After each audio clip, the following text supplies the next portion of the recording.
So as always, starting off with the economic calendar, every single Monday and Sunday as well, before the week even opens up, we look at this right here, the economic calendar, because this tells us where the volatility is likely to be for the week and which days are likely to be good in terms of intraday trading.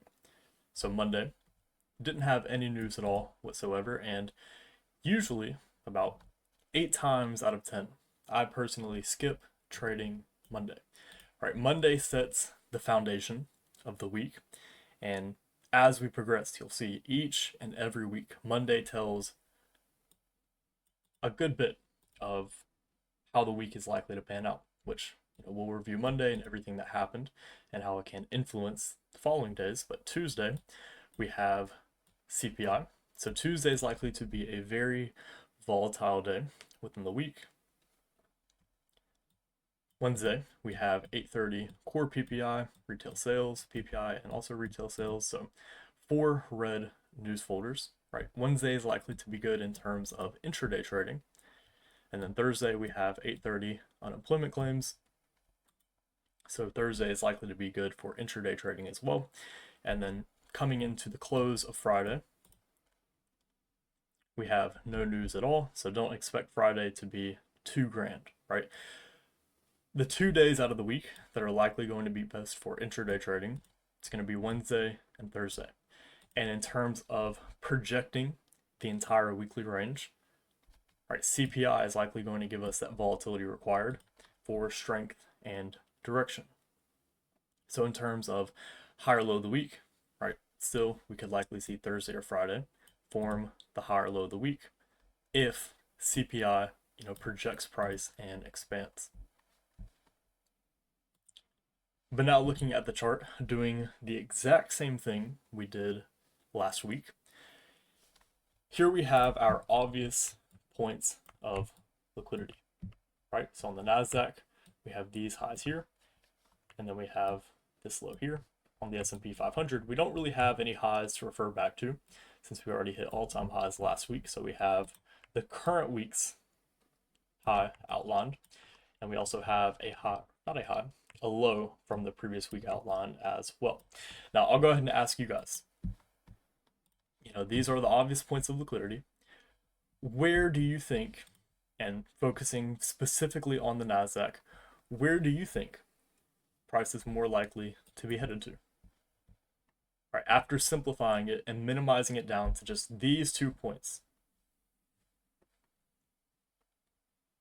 Higher. So a lot of people are saying higher. Why? Why higher?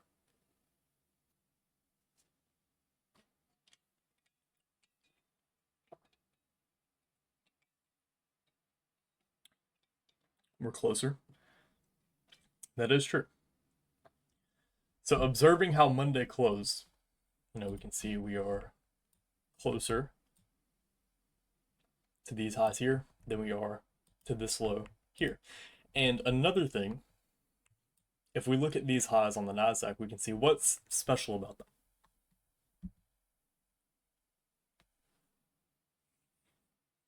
Relatively equal highs, right? It's not just a standard high or low like this high, or low like this low. It's, we ran up, consolidated, ran up again, consolidated, ran up, and then finally broke lower, right? So this is a period, an old period of a consolidation. So this is an even higher probability of a target compared to just a standard high, due to the fact that price consolidated within this range, right? So just looking at the daily time frame and nothing else, right, not even going into the lower time frame chart, we can already assume for now that price is likely to draw higher on the NASDAQ, going for that 26, 123 and a half. Now breaking down into the hourly chart, here we have the weekly cycle at the bottom. There we go. We can see that Monday opened up right here. Well, technically Sunday, but part of Monday's daily candle. Monday opened up, traded lower, reversed in London session and then traded higher, and the New York session continued higher, going back to where it was at the open and also taking out this high right here. But with it going lower, what did it create? What happened? A sequential SMT on the weekly cycle. Yes, so you're probably wondering, okay, well, there's no quarter right here, right? You said exclude Friday in the video.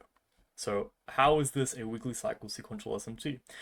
Well, Friday, if there is an SMT between Friday and Monday, it still can be of use, right? Just as we have it right here. So the NASDAQ failing to take out Friday's low right here, creating the failure swing, and the S&P 500 taking out Monday's low right here, creating the sequential SMT. This can still be of use, right? Think about it like this. Is Friday still a daily candle? Yes or no? Yes. So can it be applied to the weekly cycle? Yes, exactly. All right, so keep note of so far today, just reviewing what happened. We opened up, dropped lower, created a weekly cycle sequential SMT, and then before the New York session, rebalance just a little bit back in the range. Now going from a 1 hour chart to a 1 minute chart with a vertical line outlining the very time that we look for price to trend in a specific direction. Here at the bottom, we're looking at the 90-minute cycles, right? We didn't talk about this in the video, but everything is fractal, right? The 90-minute cycle does play importance in terms of intraday. And we can see on the NASDAQ during Q3 of the 90-minute cycle, it dropped lower, trading underneath Q2's low, whilst on the S&P 500, price did not, creating a failure swing right before 9:30, right? And keep note, was there news today, being Monday? No. What did I tell you guys last week? If you don't have news within a trading day, what time do you look to do something in? Wait for 9:30. Exactly. So right before this cracking correlation, or right before 9:30, we had this cracking correlation, and then 9:30 set the stage for the trending market, right? And then you can see right here at 10:30, small retracement lower, but if you're able to catch something like this, or even a piece of this, this is enough. And some of you are probably starting to see a common theme here of right before 9:30, you'll have something in the market tip its hand that tells you what's likely to happen during our key time window. And another thing adding even more probability to this is, was this sequential SMT here in the same direction as the weekly cycle sequential SMT that we talked about here? Yes. So that adds even more probability, since we have now a two-stage cracking correlation. So we have a cracking correlation happening on the weekly cycle and a cracking correlation happening on the 90-minute cycle right before 9:30, which is the key time. All right, does that make sense? We're on the same track.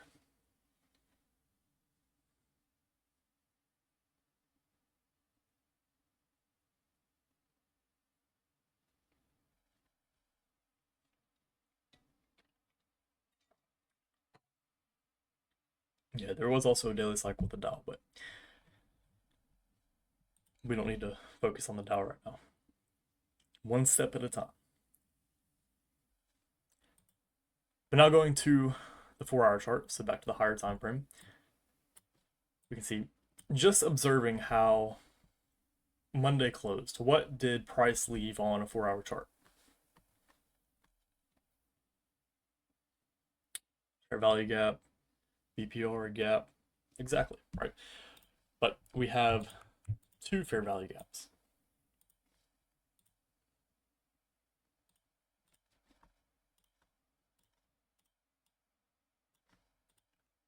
So we have a gap created here, and we also have a gap created here.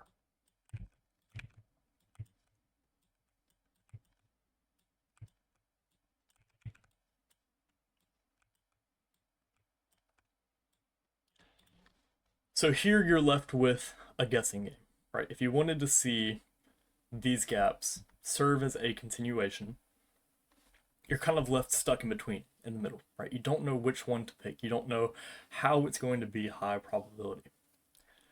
Well, some of you might have seen that I have a 6-hour time frame up here.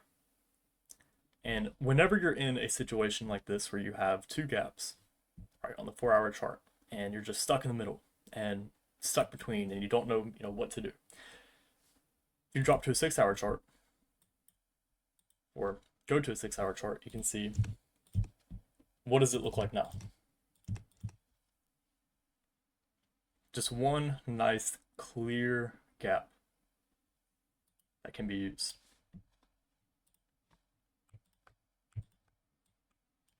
So the 6-hour time frame can help you observe intra-week market structure better with more clarity. So, what we want to see heading into CPI is we want to see the 6-hour gap hold, and then for NASDAQ to reach the target that we talked about earlier into the live stream. So that 26, 123.5.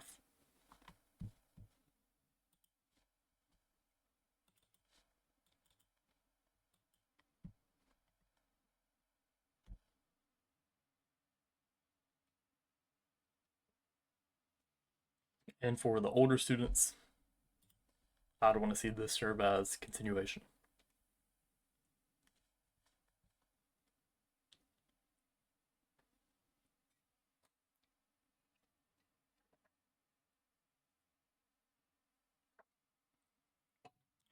And if we're lucky, we might be able to see a strike switch and see the NASDAQ become the leader. How would you enter this as the gap is gigantic? Well, there's multiple ways you can go about it, right? And it all ties to what type of trader are you? Are you, number one, somebody that doesn't really care about risk reward and just wants to ensure that you're in a trade? Or are you somebody that, you can watch a trade run without you if it doesn't get to your required level before entering? So do you want higher risk reward and a guaranteed entry? Or do you want, guaranteed high risk reward, but not a guarantee for an entry? Because how you can do that is, you take the gap, and if you don't really care about risk reward, you just want to entry, you can enter as soon as it breaks, inside of the gap. If you want just a little bit higher risk reward, but still want to ensure an entry, then you can use the 0.25. But if you want a better risk reward and, a chance at an entry, 0.5. And if you, want the ultimate risk reward, and there's a good chance it'll run without you, 0.75. And in terms of a stop loss, price could easily have a stop loss here and be fine. It's all of these work. Like, let's say you do the 0.25. Okay, this is a 1 to 1.5. So you break it down here. This is a 1 to 2. This is 1 to 5.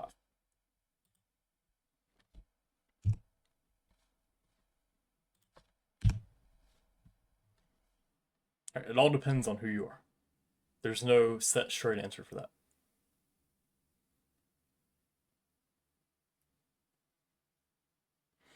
That's a big stop.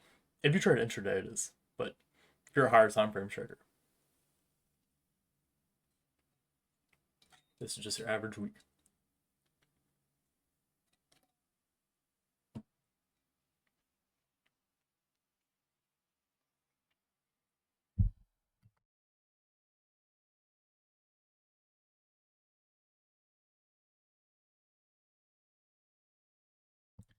Now, if you wanted precision inside of the gap, then you could go on a lower time frame chart wait for a cracking correlation inside of the gap, and then there you go.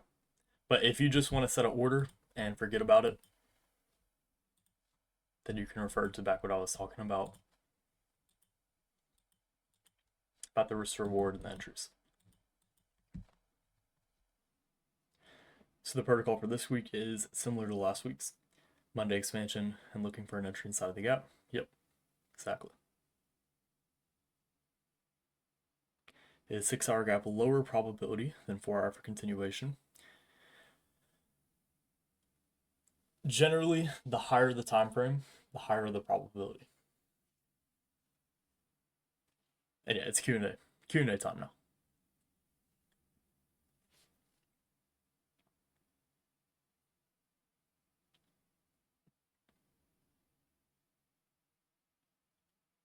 When you're going to talk about the third weekly profile. We'll get into weekly profiles and all that later on. But the weekly profiles are just little templates.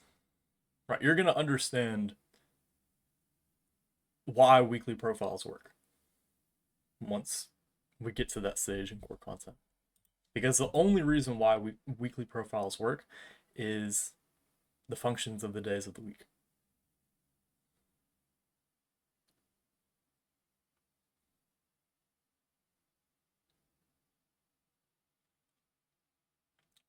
Does the TP that forms on a 6 hour time frame mean anything like you have it currently, or the concept is only applicable for standard time frames? No, it works. It works on this time frame as well. Like, if we're wrong, then this is likely to be a pivot point for the week. And price is going to come up and clear these lows here, or come down and clear these lows here. And that's if we're wrong. Which there's always a chance that we could be wrong. So you always should manage risk.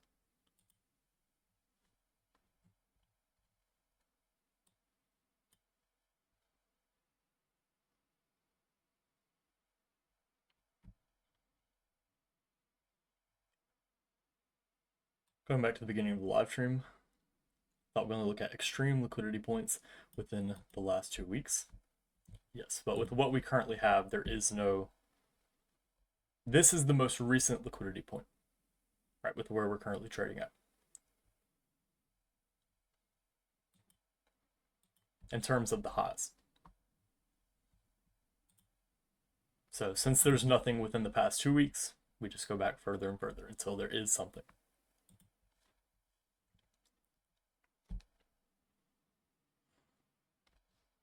How come on NASDAQ you wouldn't use previous week's high? Because the previous week's high has already been taken out.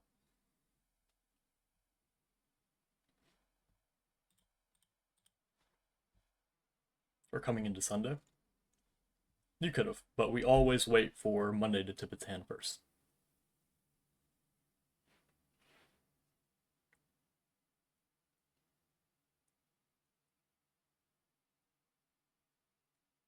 What about all the failure swings at the lows, the lack of daily body closure at the highs? What weight, if any, do you place on those factors going into tomorrow? Right now, I'll ask you this. Do we have a cracking correlation supporting lower prices with what you're seeing on the screen right now? Yes or no?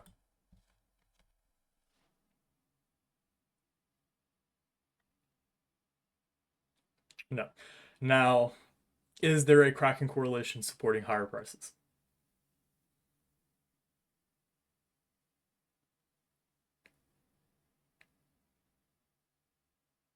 That's a bullish cracking correlation supporting higher prices.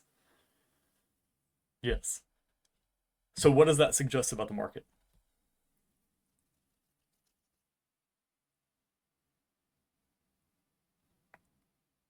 Higher or lower?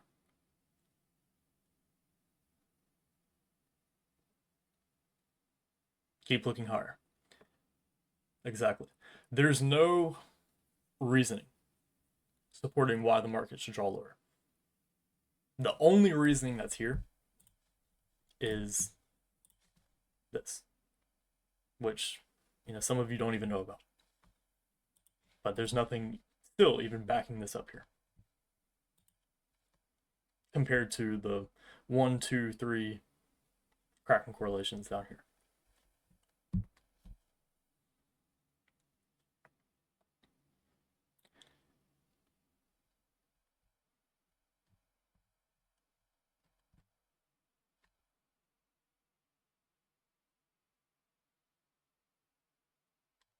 If possible, what kind of SMT would usually form inside of a 6-hour fair value gap? You'd want to see a daily cycle.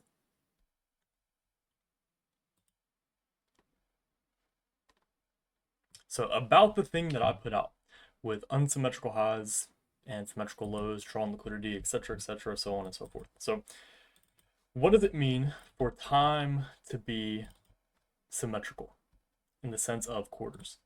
Right, what does that mean? So observing Friday, right, observing Friday's price action, we can see that the low of Friday, what time was it created at?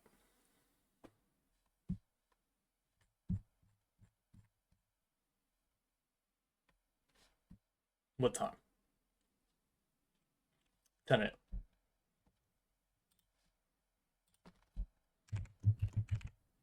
Okay.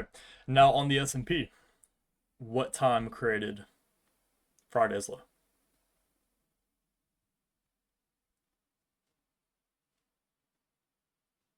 8 p.m.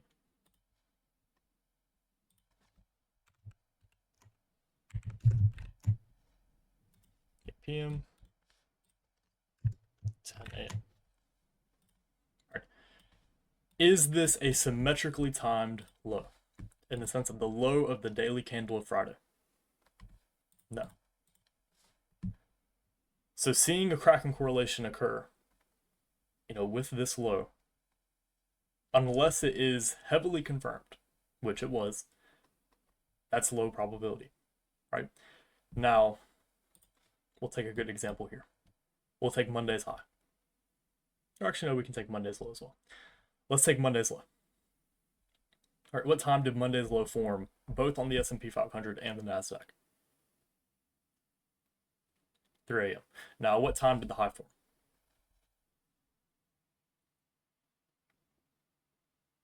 3 p.m. So do you see of how the high and low of Monday, both on the S&P and the NASDAQ, formed at the same time? So if a sequential SMT were to occur, with the high or the low, that would be higher probability. So the sequential SMTs that you see in price where there's no second stage and price just creates the SMT and then boom, that's it. That's the common characteristic. This right here, where it's a symmetrically timed high or a symmetrically timed low. But the SMTs where it's best to see a second stage Kraken correlation is like this.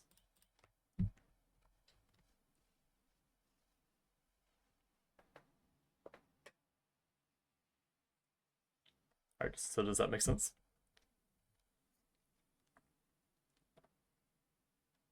So if we see a sequential SMT with symmetrically timed higher low, it's not always needed to have a second stage.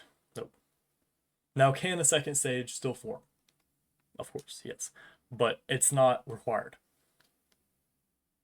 You're not actively seeking it out. Right? If it forms, that's just more power to you. But it's not something. Think back to another time where we said, okay, we want to see a second stage.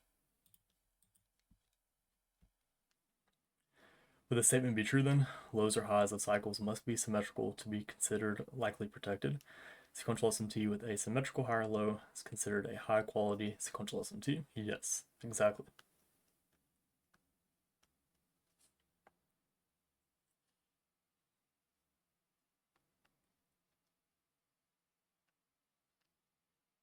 So symmetrical, unsymmetrical on this post was just time based, not based on what asset swept and the other doesn't. Exactly. Yep. And do you see of how everybody else online has no idea what we're talking about? It's funny. That's why I did that. To show that what you're learning in here, it's At this point now, you can't find it anywhere else.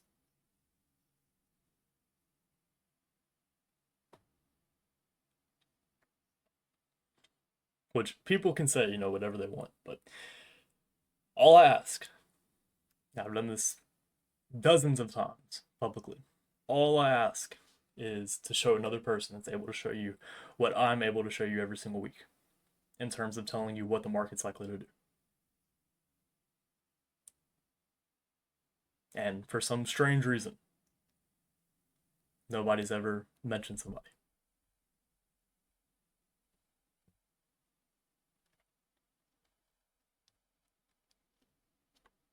But that's not neither here nor there.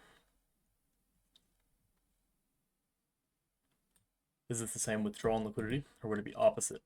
It would be opposite for draw and liquidities. You want asymmetrical highs to be the draw.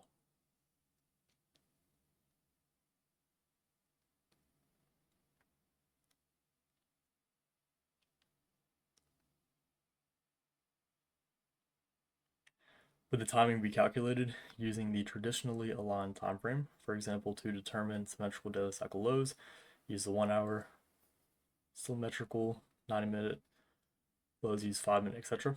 The thing is, time frame becomes irrelevant once you get to a certain point, right? The only reason we have time frame alignments is just to compact as much data as possible in a clear manner into a specific time window, right? That's it. But irregardless of the time frame you're on, you could be on a 15-second chart, 1-minute chart, 10-minute chart, 37, it doesn't matter. This low, looking at it on an hourly chart, was created within the 10 o'clock hour. And if we go deeper, we'll find, at an even deeper level, the exact time. While this low was created at 8 p.m. So think about what I just said with the only reason we use time frames is to compact data, to make it simpler and more efficient. Right, that's it. It's the only reason we have time frame alignment.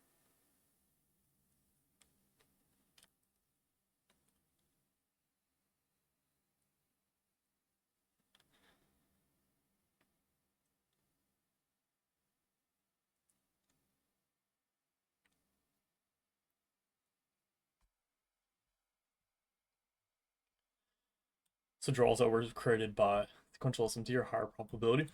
It doesn't even need to be sequential. All right, take this for example. This wasn't sequential.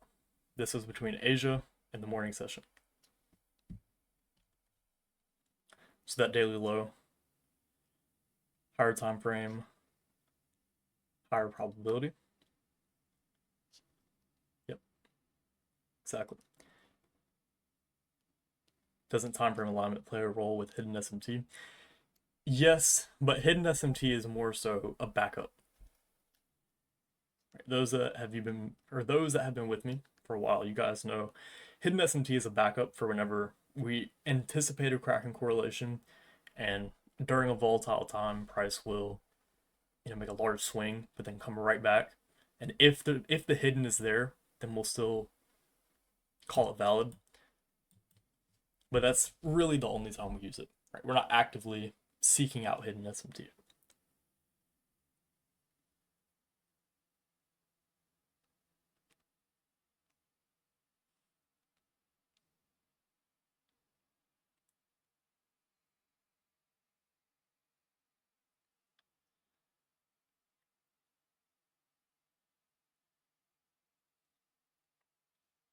When you look for hidden SMT, I just told you. If we expect a SMT to happen, and during a volatile time, so either 9:30 or a news event, all assets wick above or below a specific high, but then come right back, and the closure still provides an SMT, then we'll consider it. But apart from that, we don't really care about it. When do you put a limit order on the 4 or 6 hour gap for continuation? Let's say hit the limit order, doesn't get filled. You said you're cooked if it's not filled when Tuesday closes, but are you looking to enter intraday, lower time frame on the following day? If the following day still, well, I'll say it like this. If the narrative is still valid, and if price is still projected to go within a specific direction, then yes, can look for another trade on a lower time frame. And maybe even reflect back on Tuesday, on Wednesday, for that very specific example.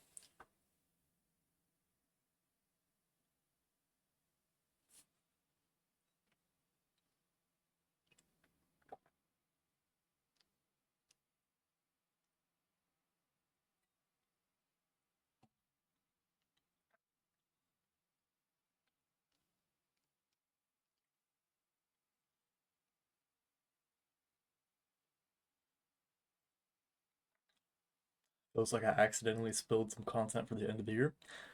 This is still the easy stuff. But I had to, for the newer people,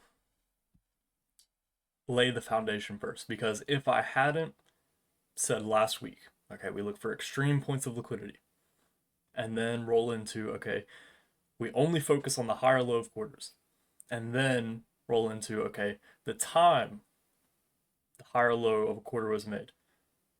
Right? If it wasn't told to you in that specific sequence there, and I did that exact same explanation, it still would have made no sense.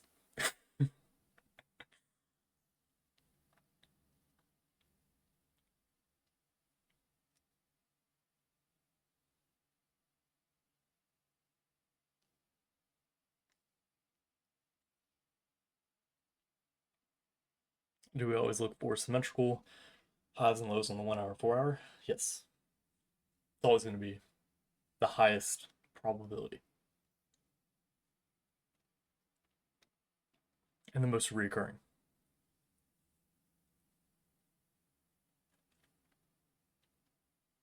Thought SMT had to use the same higher low candle between an asset to be valid. 10 a.m. / 10 a.m.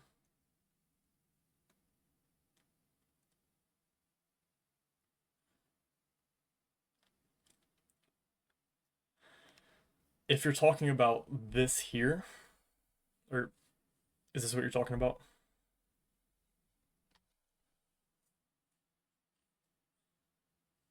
No, right. So think about it like this. While yes, you want to see the markets perform in a symmetrical manner at all times, meaning that if the Nasdaq comes out and takes a low, you want to see the S&P 500, drawing towards that low as well, but not taking it. If both assets would have taken out this low, then it wouldn't be an SMT, right? But in the sense of candle to candle, think about what was shown within the most recent core content lecture. Quarters are candles. Is 10 a.m. from 10 o'clock to 11 o'clock, is that a quarter? Yes or no? No. So you wouldn't look at 10 o'clock, the 10 o'clock high, 10 o'clock low. You wouldn't view that as important. Now, let's say we're on a daily time frame chart and we have Monday's high, Monday's low. Okay, that's important. When all assets break a symmetrical high or low, it's a stronger indication of direction / continuation than if it was an unsymmetrical high or low. Yes. Right. Think back to all the times where price has broken above or below, specific highs and lows, and I said, okay, we should just continue from here. Yeah, it's a light bulb moment.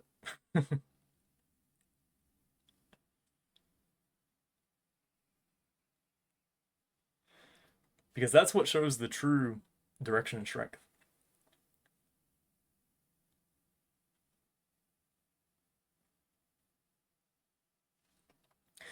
But anyways, with that being said, we've already been here for 35 minutes. We're going to go ahead and wrap this one up here. So hopefully you all found this one insightful. I'll speak with you all again tomorrow morning, as we'll be tape reading CPI. So good luck and enjoy the rest of your day.